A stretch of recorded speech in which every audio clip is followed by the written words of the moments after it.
وحده لا شريك له. Buat Nahdlatul Ulama itu dibuat untuk membentengi akidah Ahlussunnah wal Jamaah. Diadakan Ansor, diadakan Banser itu untuk mengamankan ulama, untuk mengamankan, untuk membela yang hak. Lah kok saiki gunakan untuk yang lainnya. Yang jadi ketua NU enggak 100% Ahlussunnah wal Jamaah, condong sana condong sini. Ansor Bansernya Ken Joko Lady Gaga. Apa ini? Saya tidak setuju kalau Ansor Banser juga ikut jalan menghancurkan sana menghancurkan sini. Saya tidak setuju. Tapi saya juga tidak setuju kalau memang Ansor Banser Joko Gerejo. Apa untungnya? Buat Nahdlatul Ulama. Para ustadz-ustadzah, nahdiyin nahdiyat yang dimuliakan Allah Subhanahu wa taala. Satu-satunya organisasi yang disebut di dalam Al-Qur'an itu hanya Ansor.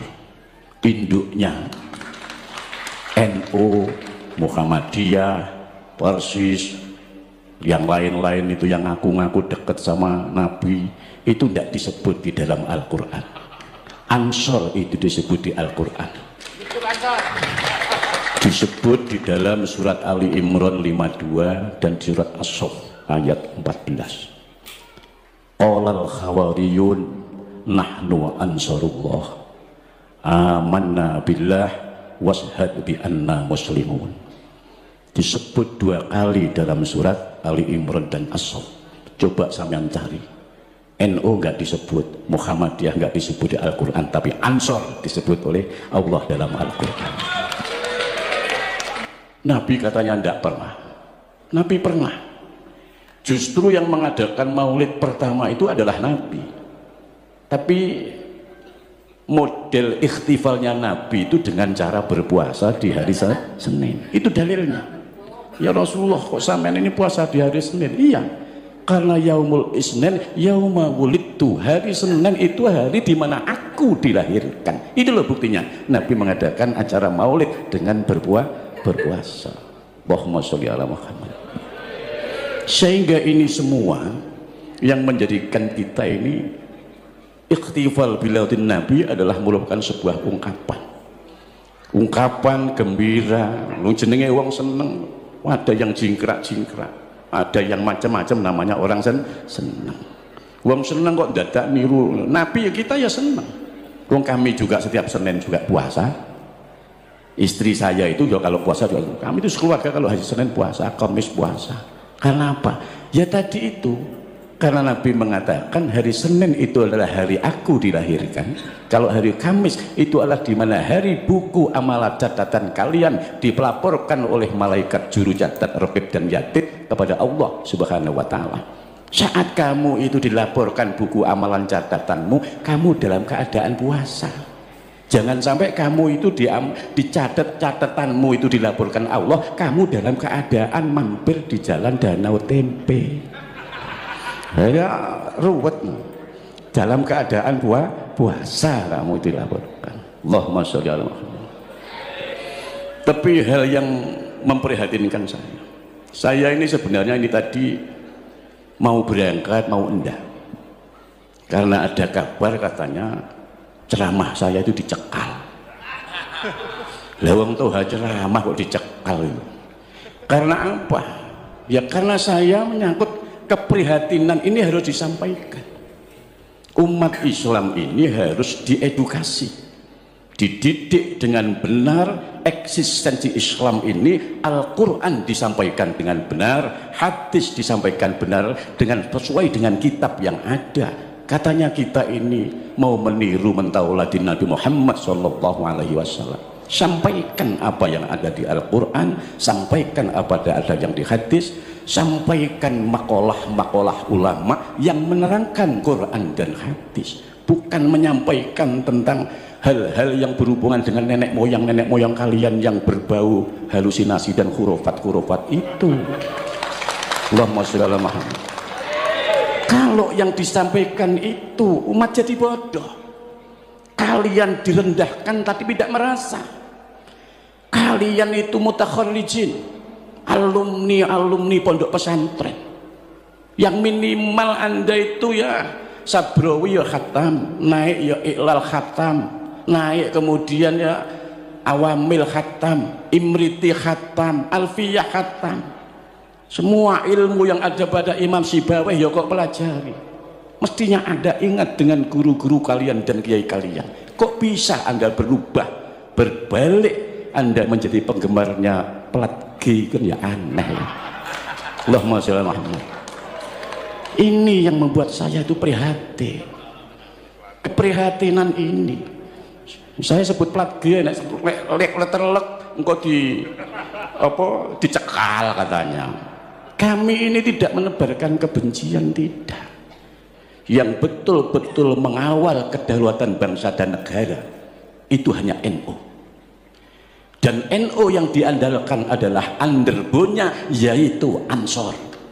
Allahumma sholli ala Muhammad. Sampai yang saya ceritakan. Makanya saya kalau ada Ansor, saya teringat peristiwa di daerah saya di Banyuwangi. Bagaimana Ansor ditipu, dibantai di daerah Culureng, di Semedok itu. Sampai sekarang saya main ke sana. Saya masih kecil itu. Itu terjadi betul. Bapak saya ini berapa kali oleh partai terlarang itu. Kalau saya sampaikan ruwet lagi siapa pemimpinnya. Ini. Jadi ini yang membuat kami prihatin. Jangan dikira sekarang ini kita ini ya tetap harus solid. Saya pesan NU ini harus menjaga soliditas dan loyalitas. Solid dalam ittihad kebersatuan, loyalitas terhadap NU. Namanya saja Nahdlatul Ulama, bangkitnya para ahli ilmu. Makanya dalam mukadimah saya tadi mengatakan Allah itu memerintahkan kita untuk nahdah, bangkit dalam arti melawan kedurjanaan. Makanya baginda Nabi diutus ini yukhrijuhum minad dzulumati ilan nur, untuk mengeluarkan umat ini dari kegelapan kebenaran. Yukhrijuhum minal bid'ati ila sunnah, supaya keluar mereka ini dari hal-hal yang bid'ah yang di situ tidak direkomendasi oleh ulama, ila sunnah, terhadap sunnahnya baginda Nabi Muhammad sallallahu alaihi wasallam. Allahumma sholli ala Muhammad. Lalu saya kalau Ansor itu mengingatkan bagaimana baginda Nabi mencontohkan hubungan antara kaum muhajirin, kaum pendatang dengan kaum Ansor. Dalam piagam Madinah baginda Nabi menyatakan al-muhajirina min Quraisy wal ansori min Yathrib wan nasara wal yahud innahum kanu ummatan wahidah. Al-muhajirina, orang-orang yang pindah, kaum pendatang, min Quraisy, dari Quraisy, wal ansori, daun kaum Ansor itu min Yathrib, dari Yathrib Madinah. Dulu namanya Yathrib Pak, sekarang Madinah. Wal nasara, dan kaum Nasrani, wal yahud, dan kaum Yahudi. Innahum, sesungguhnya mereka, kanu ono saka kabeh iku mau iku umat wahidah, yang satu. Allahumma sholli ala Muhammad. Kalau itu saja Nabi bisa mengittihadkan, menyatukan satu, kenapa kita tidak bisa? Makanya saya tadi berbicara, NU harus solid, NU harus jelas. Karena banyak sekali mereka itu yang nyusup di NU. Apakah ini nanti? Saya nggak tahu ke depannya ini. Kalau kami sudah tahu, yang di bawah-bawah ini saya anggap anak-anak kecil itu nggak ngerti. Ada yang mereka ini kedepannya ini sangat membahayakan, tapi mereka tidak peka. Mereka sekarang marah kalau dulu nggak boleh, nggak mau, katanya hubungan dengan kaum kita kalau menikah karena tidak ini dianggap zina. Mereka sekarang mulai bersembunyi, bisanan dengan para kiai-kiai yang memiliki pondok-pondok pesantren besar. Mulai ada apa ini? Kalian tidak tahu. Ada, saya bersahabat banyak dengan kalangan plat G itu, saya banyak bersahabat. Di depan G itu baik, tapi di belakang saya ada. Murid-murid saya itu banyak. ribuan bahkan ratusan. Kalau mereka sudah mengikuti plage ini menjadi tidak mau ngaji, malah gak gelem ngaji. Apa alasannya? Ada yang mereka setelah saya selidiki satu mengaku, bahkan dikatakan kan sampean sudah usah NU tidak usah Muhammadiyah, tapi sampean Islam yang umum, tapi direkrut oleh dia plage tersebut. Apakah hal ini tidak menjadi prihatin? Prihatin. Kalian mungkin tidak bisa merasakan hal itu. Kami yang menjaga bagaimana kelangsungan Islam ahlu sunnah wal jamaah dia ke depan, ini sangat, karena bagaimanapun juga yang nanti pada akhirnya yang akan menderita adalah orang-orang Islam. Negara ini yang menjadi target. Allahumma sholli ala Muhammad.